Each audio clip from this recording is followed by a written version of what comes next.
Are you on the lookout for some frugal household hacks? In this video, I'm going to share 10 ways to save money and stay frugal at home. And stick around to the very end for a bonus that you do not want to miss. Welcome, I'm Amy, and here at Frugal Over 50, I share tips and tools for frugal living. If you enjoy videos about frugal living, give this one a like, and consider subscribing if you haven't done so already. And if you want to get notified first of new videos, click that notification bell. Now let's get to these tips. Number 1, the frugal bath mat. Now, along with frugal living here, I'm thinking about two things, safety and convenience. I used to use this old towel as a bath mat, and I loved it. It worked great. But I shared this with you folks several years ago, and several of you commented that as you got a bit older that you found that just having a towel on the floor was not sufficiently safe, but you wanted that towel-like feeling, and so you had sought out a bath mat that had like a towel type consistency. Well, I followed your excellent example because I too am getting a bit older, so I now use this for wiping up messes and things like that, and I've gotten myself a bath mat that has a grippy non-slip backing that goes against the floor, and then the top is very squishy. It feels like a towel, but even softer. I like it so much that I bought another one in a different color to turn into my cat's litter mat because it's very easy to keep clean. I can just shake it out, sweep it up, and then I can put it in the wash, and I wash them both together, and it keeps my bathroom looking nice and fresh, and I also feel quite safe. So I want to say thank you to those of you who suggested years ago that this might be a good move for me. It has been. It's been a very frugal choice. I have used these same bath mats, one for me and one for the cat litter box, for a couple of years now. The other thing that somebody suggested I just want to add in as a tiny little bonus here is to keep your phone or some other communication device with you in the bathroom, and I've started doing that when I shower. I keep the phone handy. Somebody suggested that as you get a bit older, particularly if you are alone, it's always nice to have something that you can use to communicate with the outside world if you get into a situation where you need to, and I have done that, and it feels pretty good. Frugal living, safety, convenience, and I have to say, I think these bath mats look pretty good. So thank you again to whoever suggested this wonderful frugal bath mat. Tip number 2, while we're all here, let's look at my shower curtain. I'm calling it the practical and frugal shower curtain because it has a replaceable liner so that when it wears out, I can get rid of it. And I keep the outside part, the really pretty curtain part, as long as I want to. I love this little mint green. It's working for me. I think it looks great in my bathroom. Another thing that I got really annoyed about was that inner lining has a hem at the bottom, and that hem tends to get mildewy, and then when you wash it, the mildew bit doesn't come out. And that is annoying, and it kind of grosses me out a little bit. I'm not super germophobic or anything like that, but I was just like, this is super annoying, and I don't want to keep buying these inner liners. So I thought, what if I just take the scissors and kind of whack off that bottom tiny seam? And I did, and it hasn't frayed any more than it did when I initially cut it. I've washed it several times. It doesn't get moldy on the bottom now because it doesn't have the little crevices of the hem to get caught in. Is this a fashionable choice? Is this something that I'm doing for the aesthetics of it? Well, not particularly, but it's really frugal because since I did that little trimming, I haven't replaced that inner liner of the shower curtain, and it's just going fine. It keeps the water where it needs to be, and it works great, and I can wash it as often as I want, and it doesn't fray. What do you think about this funny little frugal tip? I think it's a bit weird, but I'm happy to share it with you. Tip number 3, I'm calling it the world's cheapest espresso machine. Now, stay with me, folks. There's probably something cheaper that you could get, either a better one at the thrift store, or there's probably models that are cheaper, but this one cost me about $50 at the time of purchase, and I say espresso with air quotes because I don't know that it really makes fancy espresso like what I would get at a coffee shop with a true Italian espresso machine that cost $1,000. It's not that. But here's the thing. When I'm at home, I want something that is sort of like espresso, but I don't really need it to be actually super fancy espresso, and this gives me a hint of that flavor. It's a little tip of the hat to really good espresso for 50 bucks. One-time purchase. It's lasted for years. It's super easy to keep clean, and for my particular needs and wants, it's honestly been perfect. I had a more expensive manual espresso machine back in the day, and it was good, but this one is much easier to use, and I don't actually notice the difference in flavor, and it was about a third the price. So Yay! Now you may be asking, what do I do with my Frugal espresso machine? And that leads us to tip number 4, which is, ta-da, the homemade cafe mocha. So I will tell you that if you go back and watch my older videos, you will see a variety of recipes for different kinds of espresso depending on my mood at the time, what the season of the year is, and what I'm just into. Here is my current recipe. I am happy to share it with you. First of all, I make the espresso as the machine directs. I'm making what amounts to a double shot of espresso here. I always use decaf coffee because I'm a longtime coffee lover, but I can no longer tolerate caffeine, but I still love coffee. So here we are. So I make the espresso. Then I add 3-ish spoons of cocoa powder. I don't measure this. I think it's somewhere in the neighborhood of 3 to 4 tablespoons. At this point, I use my lovely little mint green milk foamer to mix it all together. And then I add enough cold milk to fill the mug. And it sort of gets mixed together, but that cocoa powder is going to have lumps. And also, I don't want that sort of lukewarm, cold milk, hot espresso. So I'm going to stick it in the microwave for 1 minute. When it comes out, it's not quite ready. So I give it a whiz with the good old mint green foamer one more time. And then I stick it back in the microwave for 30 more seconds. Then I pull it out again and I mix it again and I add my sweetener of choice. If I were adding something that was more natural sweetener, I would probably add it earlier so it could kind of melt and dissolve, but I use an artificial one because that's just what I do. And so I add it in and I whiz it up again, and then I stick it in the microwave for another 30 seconds, pull it out and whiz it again. And by that time, I usually have 2 shots of espresso with the cocoa powder, with the milk, nice and hot, and no lumps. That's always a question that I get is, how do you do this so that it doesn't do lumps? That's my current homemade mocha recipe. What is your homemade mocha recipe or your homemade coffee recipe? Tell me about it. I love learning new coffee recipes.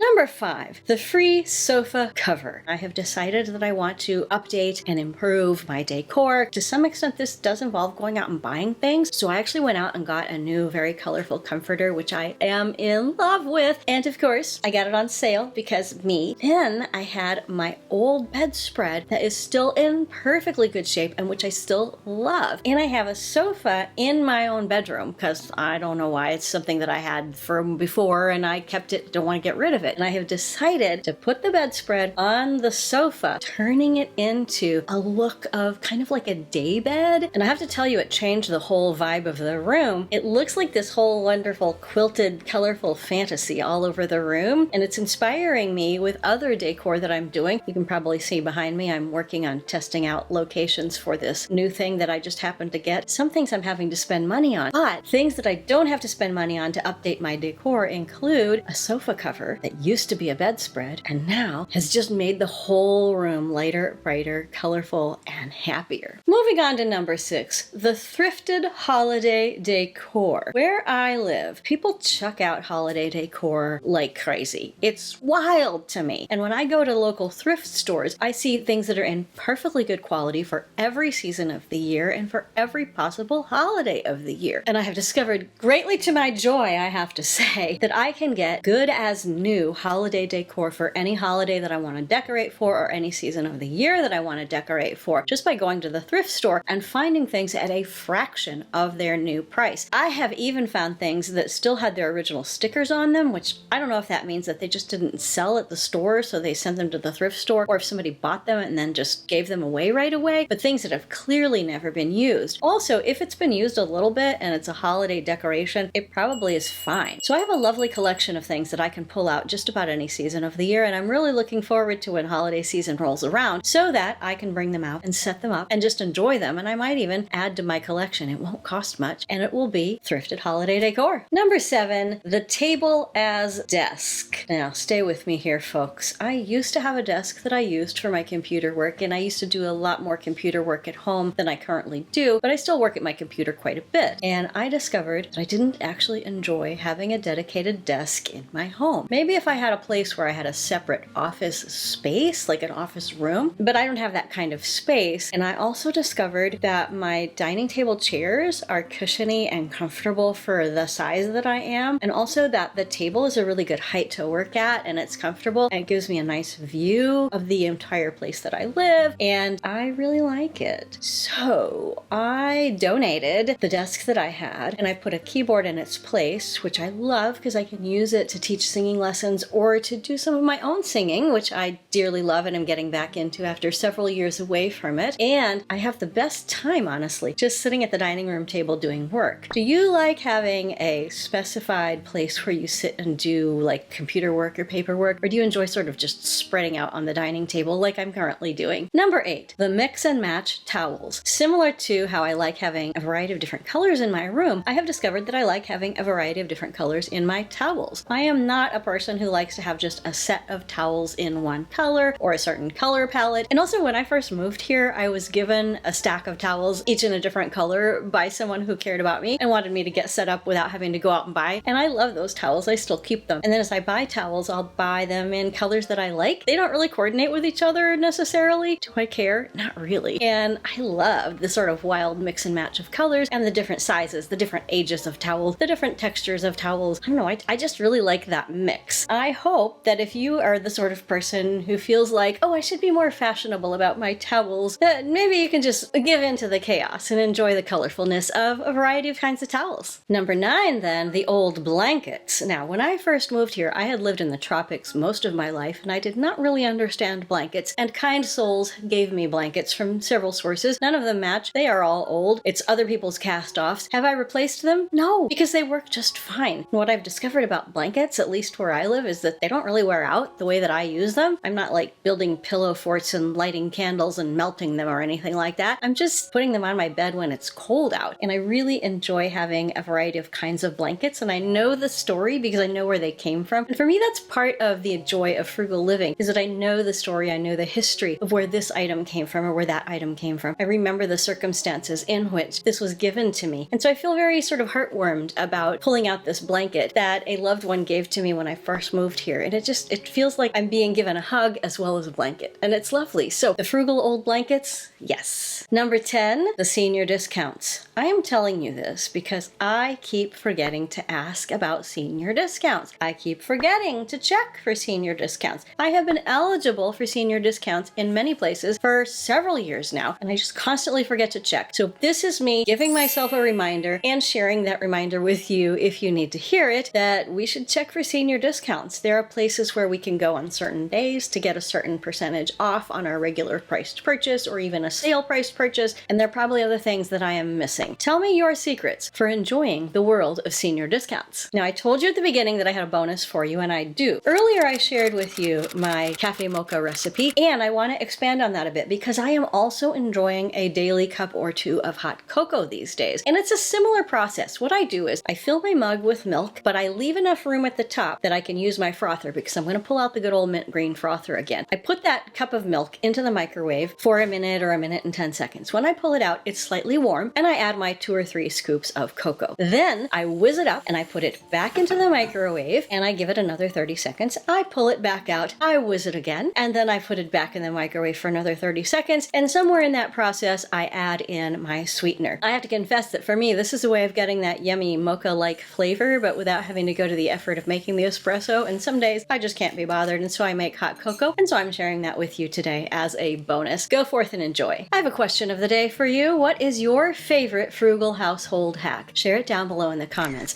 I want to say a special thank you to you, especially if you have made it this far in the video. Thank you so much for being here. Thank you for living your life frugally, and I can't wait to see you again in the next video. See you soon. Bye-bye. I'm always trying my best. 내게 원하는